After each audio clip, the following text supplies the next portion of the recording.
Assalamualaikum everyone and good morning from incredible and very beautiful Hunza Gilgit Baltistan. दोस्तों, आज मैं जिस गांव की तरफ सफ़र कर रहा हूं, इस गांव के बारे में सुनकर मैं हैरान रह गया हूं। ये पाकिस्तान का एक मिसाली गांव है। इस गांव ने ऐसे बासलाहियत मर्द पैदा किया है जिन्होंने न कि मुल्की सतह पर बल्कि इंटरनेशनल लेवल पर भी अपनी सलाहियतों को मनवाकर आलमी रिकॉर्ड कायम किया है। गांव का नाम बताने से पहले मैं आपको इस गांव की 6 क्वालिटीज़ बताता हूं जिन्होंने मुझे हैरान कर दिया। क्वालिटी नंबर 1, इस गांव का जो तालीमी मयार है, जो लिटरेसी रेट है, वो 98% है।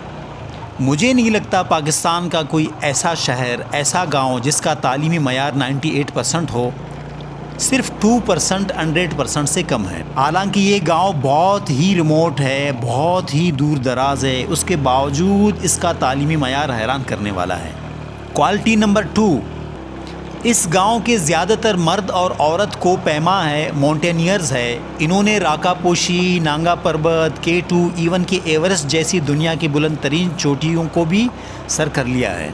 क्वालिटी नंबर 3, दोस्तों, समीना बेग पाकिस्तान की जो पहली फ़ीमेल माउंटेनियर है जिन्होंने तकरीबन दुनिया की 7 ऊंचाइयां एवरेस्ट, K2 समेत सिमिट किया है, उसका ताल्लुक़ भी इसी गांव से है। क्वालिटी नंबर 4, दोस्तों, सुल्ताना नसब, एक ऐसी औरत, एक ऐसी लड़की जिसने 5 महीने की प्रेगनेंसी की हालत में K2 को सुमट करके दुनिया में एक नया रिकॉर्ड कायम किया है। सुल्ताना नसब का भी ताल्लुक़ इसी गांव से है।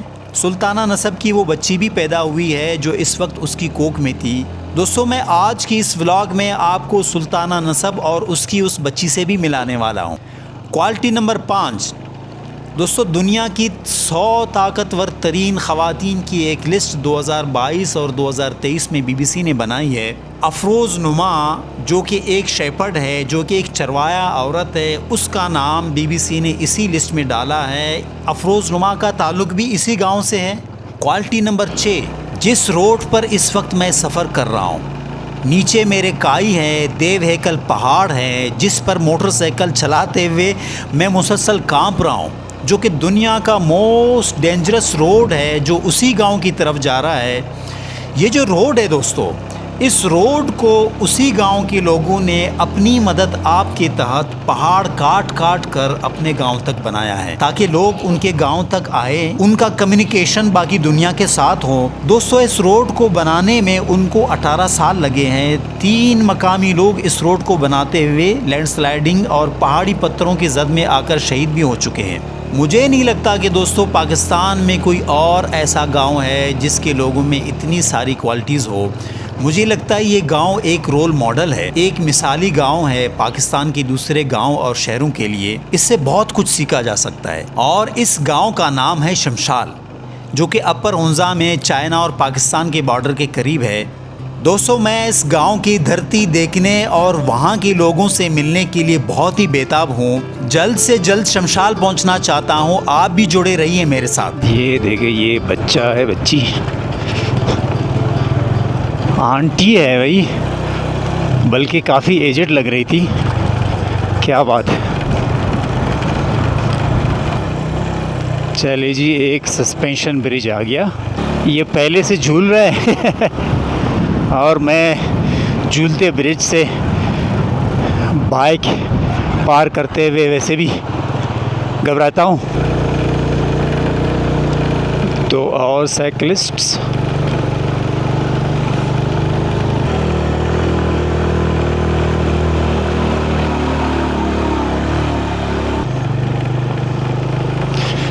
इस बार साइकिलिस्ट बहुत आए हुए हैं।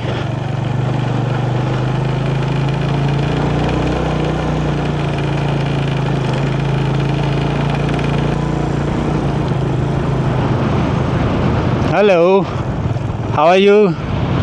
Good, okay. मोस्टली जो मैंने रास्ते में साइकिलिस्ट देखे हैं उनमें से अक्सरियत एजेड लोग हैं। अब ये जो है ना यंग है। इससे पहले जो मुझे मिला था वो काफ़ी एजेड है।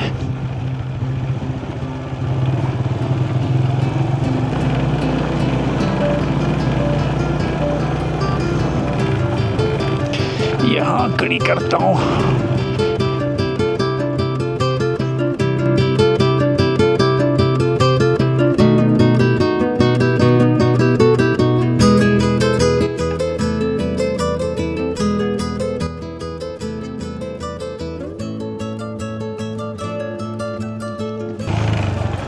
दूसरा सस्पेंशन ब्रिज,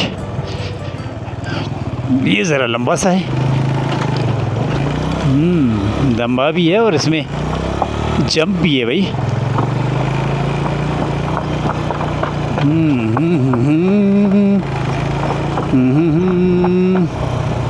संभल के संभल के संभल के संभल के संभल के, वाह भाई वाह, ज़बरदस्त। अभी भी 1.5 घंटे का रास्ता बाकी है। जब मैं निकला था तो 4 घंटे का रास्ता बता रहा था, मेरा ख़्याल है 4 घंटा आलमोस्ट हो गया है। या तो फिर डर की वजह से जो मेरी रफ़्तार है बहुत स्लो है, या तो फिर भाई ये रास्ता ही इतना टफ़ है। वैसे तो सड़क ठीक है, एक गाड़ी की जितनी सड़क है, लेकिन इस पर जो पथरीले जो पत्थर है ना, उनकी वजह से बैलेंस को कायम रखना मुश्किल हो जाता है। सो आपको हैंडल की ग्रिप पकड़ के और हर वक्त नज़रें जो है ना सामने रख के चलना पड़ता है, अलर्ट होके चलना पड़ता है। क्योंकि जब आप ऊंचाई पर आते हो, जब आपकी नीचे काई होती है, तो वो काई का जो एक डर है, फियर ऑफ हाइट है, वो और ज़्यादा डरा देता है। फिर बंदा और ज़्यादा घबराने लगता है। मोस्टली जो वैलीज़ है, चाहे हुंज़ा है, चाहे करीमाबाद है, चाहे गुलमित पास हो, चाहे सोस्त, जो भी जितने भी वैलीज़ है वो सारे कराक्रम हाईवे पर है। ये वाहिद गांव है जो कराक्रम हाईवे से काफ़ी राइट साइड पे जब आप जाते हैं, जो संगलाख पहाड़ है उनके बीच में से आप जो है ना मुसलसल सफ़र कर रहे होते हैं। और ये वही सड़क है जिसे इस गांव के लोगों ने मिलकर अपनी मदद आप बनाया। यार, जिनको ऑफ रोड बाइक चलानी आती है उनके लिए मेरा ख़्याल है इतना इशू नहीं है, लेकिन मुझे भाई, मैं नया हूँ, हालांकि 20 दिनों से कर रहा हूँ, लेकिन ये मेरे तवक्कात से बहुत ज़्यादा टफ़ है, बहुत ज़्यादा स्कैरी है और बहुत ज़्यादा रिस्की है। इस डर की वजह से मुझे जो है ना बहुत ही संभल के बाइक चलानी पड़ रही है। क्योंकि रास्ते में एक बार एक हवा का झोंका आया था, उसने चलते ही मुझे और मेरी बाइक को हिलाया और मैं चौंक गया। मैंने कहा यार, मुझे तो अलर्ट रहना चाहिए। ये सारे पहाड़ काट कर उन्होंने ये सारा रोड बनाया है और इस रोड को ये लोग मेंटेन भी ख़ुद करते हैं। पहाड़ी इलाका है, लैंडस्लाइडिंग होती है। और ये देखिए इतना तंग है, किसी दूसरी गाड़ी के क्रॉस करने की तो गुंजाइश ही नहीं है। बीच में कोई एक पार्किंग टाइप की कोई चीज़ उन्होंने बनाई है, जहाँ पे अगर थोड़ी बहुत गुंजाइश उन्हें मिली है इस रोड पर, तो उन्होंने एक पार्किंग जैसी चीज़ बनाई है ताकि जो कोई एक गाड़ी है वो रिवर्स जाए या आगे पीछे जाके दूसरी गाड़ी को रास्ता दे, लेकिन वो भी काफ़ी फासले पर। और जहाँ ये आमने सामने हो गए तो कैसे क्रॉस करते होंगे मुझे नहीं पता।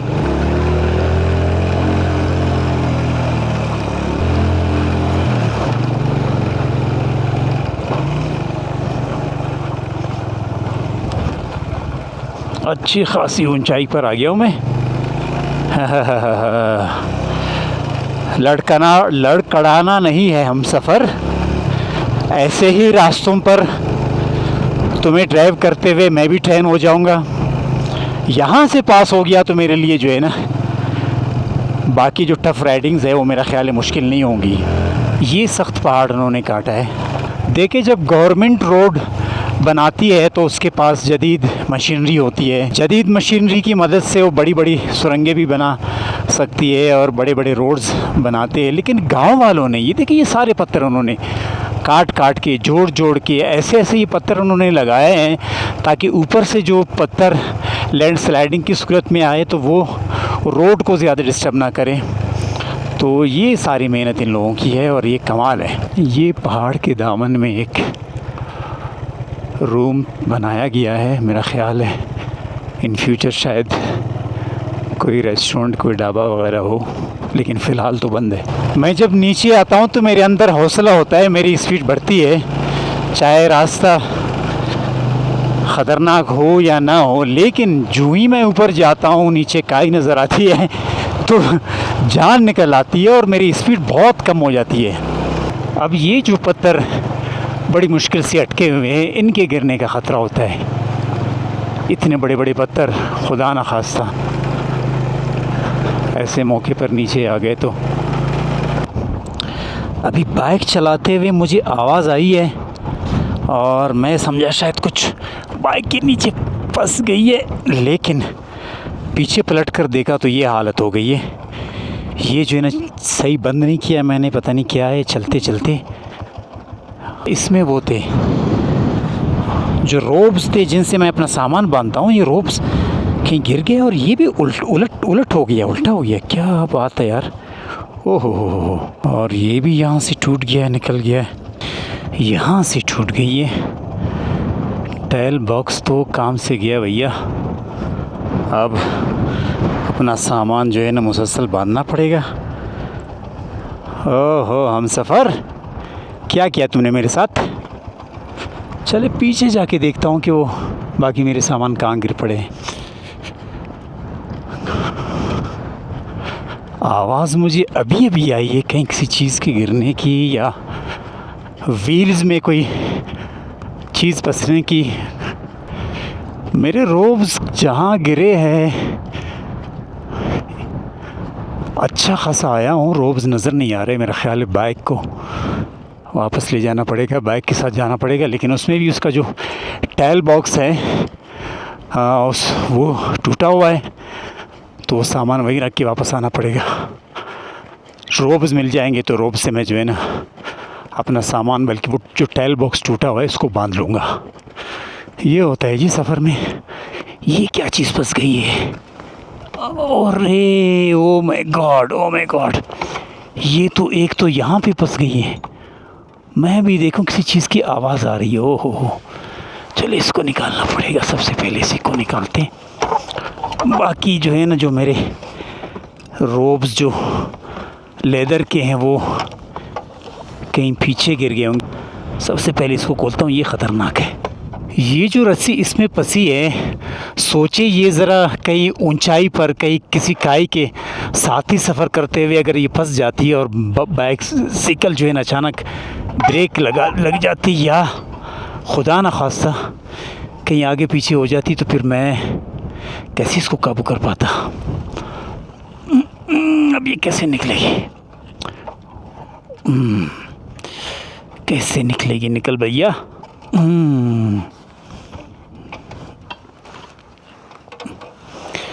ये है जी इसकी ये कुंडी, और ये सब यहाँ आके चैन के साथ फंस गए थे। बल्कि इस बॉक्स को अभी बांधता हूँ, अभी इसको उसके साथ यही करना पड़ेगा, वरना ये मेरा सामान गिराएगा। वो तो सब ठीक है, लेकिन मेरा जो सफ़र है अभी बाकी कोई 15 दिन और रह गए। वो 15 दिन मैं इस बॉक्स को बांध कर ले जाऊंगा क्या?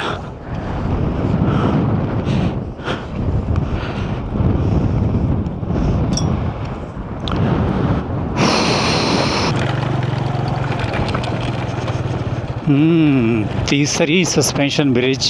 चले जी, अब तो गिलगित बल्तिस्तान में जो है ना सस्पेंशन ब्रिज के ऊपर जाने की आदत हो गई है। देखो ये हवा जो है ना, ये ब्रिज हिल रहा है बिल्कुल आगे पीछे, लेकिन ये जो हवा है ना ये अलग से डिस्टर्ब करता है।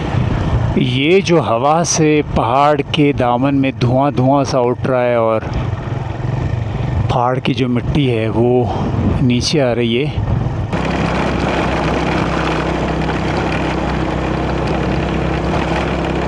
आ गया जी चौथा सस्पेंशन ब्रिज।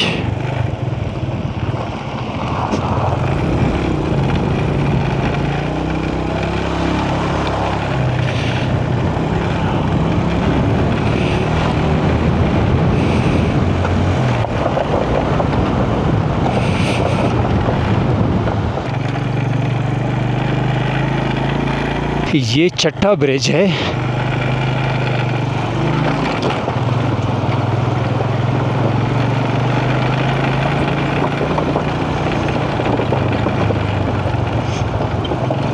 कहीं चाइना ना पहुंच जाऊं, मुसलसल चल रहा हूं। शिमशाल गांव है कि नज़र ही नहीं आ रहा। अच्छी खासी थकन हो गई है। ऐसा लग रहा है कि जैसा पूरा दिन सफ़र करते हुए आ रहा हूँ। अब तो बैलेंस भी, हाथों का ग्रिप भी ढीली पड़ रही है।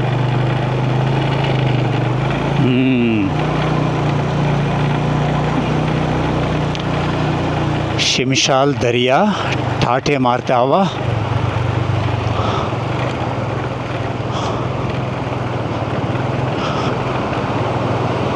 एक ही बाइक मुझे नज़र आई अब तक। फॉरेनर्स तो अच्छे खासे मुझे नज़र आए थे जो साइकिल पर आ रहे थे।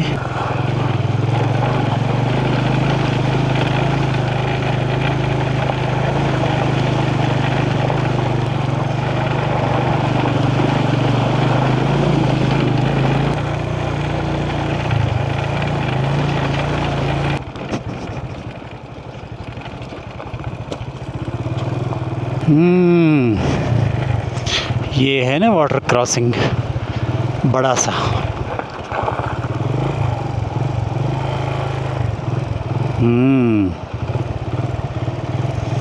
चले जी, देखते हैं आज हम सफ़र। इतना बड़ा वाटर क्रॉसिंग तुम्हारे सामने नहीं आया। क्या करते हो तुम?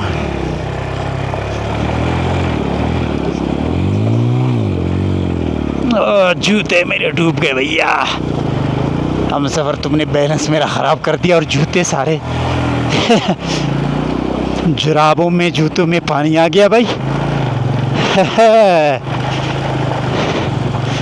इतना बड़ा वाटर क्रॉस नहीं किया है तुमने हम सफ़र, इसलिए तुम्हारे कदम यहाँ पर भी आकर डगमगा गए। Finally welcome to Shimshal valley. Oh my God, Shimshal valley, इसने जो है ना मेरी जान ली है आज। ये है जी वो गांव जिसकी दीदार के लिए मैं इस ख़तरनाक रास्ते पर निकल पड़ा हूँ। और 9 बजे मैं निकला था करीमाबाद से और इस वक्त 2:10 हो चुके हैं। ऑलमोस्ट 5 घंटे लगे हैं मुझे यहाँ पहुँचने में। और ये 5 घंटे नहीं थे, ये 5 घंटे ऐसा था जैसे कि मैं एक पुलसरात पर जा रहा हूँ। इतना ख़तरनाक, बार बार बैलेंस को पकड़ना। कोई 3-4 बार तो कैमरा ऑन नहीं था, लेकिन मैं गिरते गिरते बचा हूँ। एक बार तो काई में गिरते गिरते बचा हूँ, लेकिन मैं अलर्ट था, कोशिश कर रहा था कि कोई ऐसी भूल चूक ना हो मुझसे।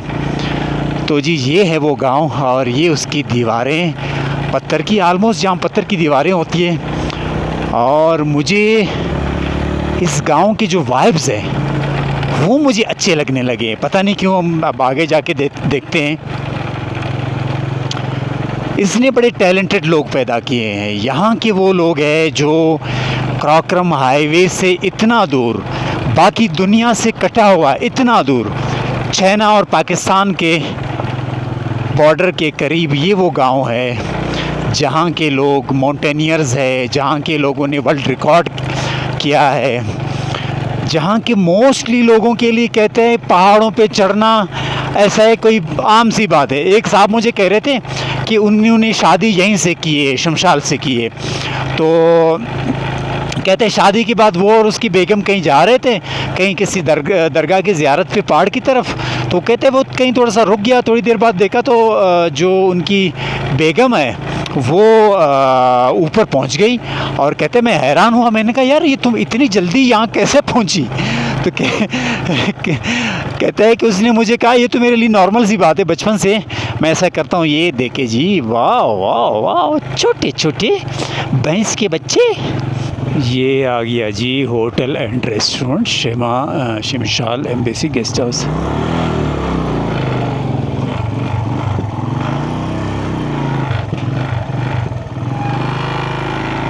अस्सलाम वालेकुम। क्या हाल है जी, खैरियत से सेट है?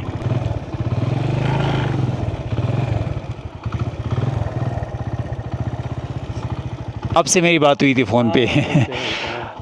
कल मैं मुझे आना था लेकिन कल मैं नहीं आ सका। हाँ, आपने कहा था। जी जी जी जी। खाना है आपके पास तैयार?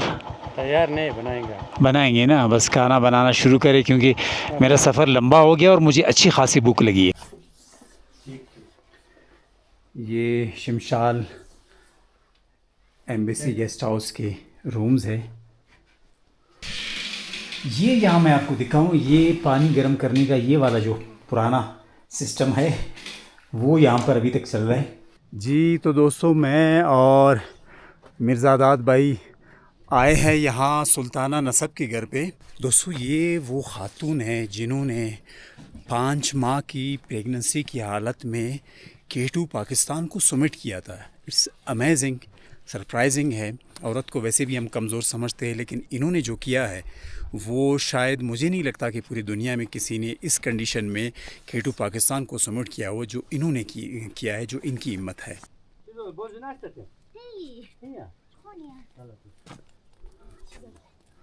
अस्सलाम वालेकुम, क्या हाल है जी, खैरियत से? मिजाज अच्छे सेट है।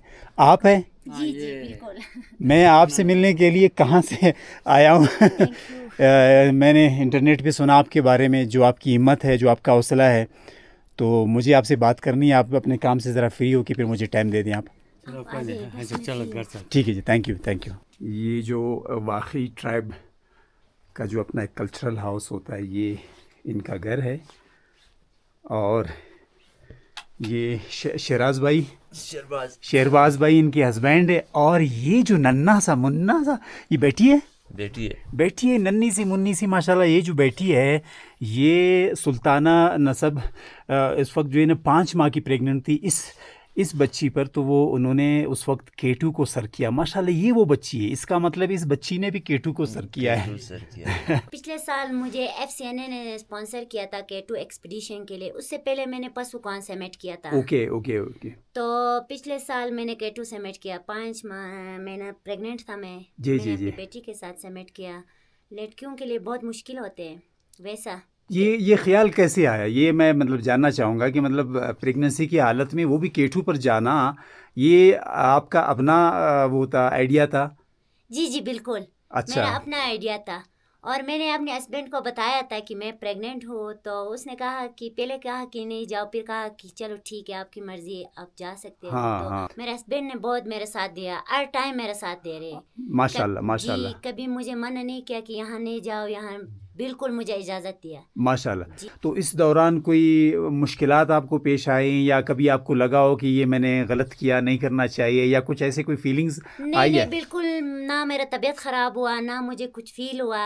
बिल्कुल सही मैं गई, मुझे कोई इशू नहीं हुआ। डिलीवरी के टाइम थोड़ा मुश्किलात होगी, वैसा तो जब मतलब औरत प्रेग्नेंट होते तो कोई इशू नहीं होते। जी जी। मतलब कहते कि औरत के लिए रेस्ट होने चाहिए, ये होनी हाँ, चाहिए। हाँ। बिल्कुल मैंने रेस्ट ही नहीं किया, क्योंकि जी, मैं जी। K2 एक्सपीडिशन पे गई, वहाँ से आके इधर अपनी घर के काम किया अपने हस्बैंड के साथ। जी जी। तो मुझे कोई इशू नहीं हुआ।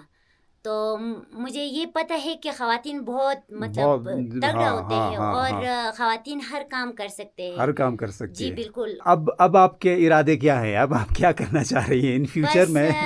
इन फ्यूचर में इंशाल्लाह अगर मुझे स्पॉन्सर मिला तो नेक्स्ट मिशन के लिए मैं एवरेस्ट अप्लाई कर। जी जी बिल्कुल। अच्छा अच्छा। तो स्पॉन्सर के इशू होते हैं खासकर ख़वातीन के लिए। हाँ, हाँ, मर्द हाँ, के लिए हाँ। बहुत जल्दी मतलब स्पॉन्सर मिलते हैं, ख़वातीन के लिए थोड़ा टाइम लगते हैं। कि ये वो काम है जो पाकिस्तान के लिए, हमारे मुल्क के लिए और इंटरनेशनली स्पेशली जो आपने बहैसियत औरत जो काम किया है ना, जो आपने सबमिट किया है, बहुत बड़ी बात है। ये जो नन्ही सी बेटी है माशाल्लाह हमारी, ये बार बार बीच में हाथ हिला रही है, मुस्कुरा रही है, कह रही है कि भाई मैंने भी किया है, मैं भी गई हूँ ऊपर। मेरे बेटी ने भी किया है। जी जी जी, माशाल्लाह माशाल्लाह। जी तो दोस्तों, मैं सबसे तो नहीं मिल सका, लेकिन ज़ाहिर है सबकी अपनी अपनी मसरूफियात। कुछ लोग जो है ना गांव में नहीं है इस वक्त, कोई इस्लामाबाद में है, कोई कहीं करीब के शहरों में है। लेकिन मैं सुल्ताना नसब से मिला और मैं पहले से उनके बारे में सुन के इतना इंस्पायर हुआ था। और अभी भी स्पेशली यहाँ के जो जितने भी जो टैलेंटेड और बासलाहियत लोग हैं और जिन्होंने वर्ल्ड रिकॉर्ड कायम किया है, और जो लिटरेसी रेट है वो मैंने यहाँ देखा, और स्पेशली यहाँ के लोगों को मैंने जिस तरह देखा, तो मुझे लगता है कि जो शिमशाल है वो पूरे पाकिस्तान के लिए एक रोल मॉडल है। और हमें सीखना चाहिए कि हम अपने ही रिसोर्सेज से अपने ही इलाके को कैसे बेहतर कर सकते हैं, और हमें ये सीखना चाहिए कि जो हमारा एजुकेशन का सिस्टम है उसको हम मज़ीद कैसे बेहतर कर सकते हैं। देखिए, क्राक्रम हाईवे से कितने घंटों के फासले पर ये शिमशाल का इलाका है, और इनका जो रोड है पहाड़ तोड़ तोड़ कर इन्होंने ख़ुद ही अपनी मदद आपके तहत ये रोड बनाया है। इन्होंने जो मेहनत है, मज़दूरियाँ हैं, जो भी है, कोई 18 साल तक ये लोग करते रहे, ये इन्होंने फ्री में किया अपने गांव के लिए। ये मेरे लिए मेरे इस ट्रिप का एक बेहतरीन जो है ना विज़िट एक ऐसे गांव की तरफ जहां ऐसे बासलाहियत लोग रहते हैं। तो दोस्तों, आज की जो वीडियो है उसको हम यहीं पे ख़त्म करते हैं। अपना ख्याल रखें, खुश रहें, बेदार रहें, लम्हे मौजूद में हाजिर रहें। मेरे चैनल को सब्सक्राइब करना ना भूलिए, और मुझे फ़ीडबैक दें स्पेशली अपने कमेंट्स में कि मेरे जो व्लॉग्स है वो आपको कैसे लगते हैं और उनमें बेहतरी कैसी आ सकती है। तो अपना ख्याल रखें। Thank you very much.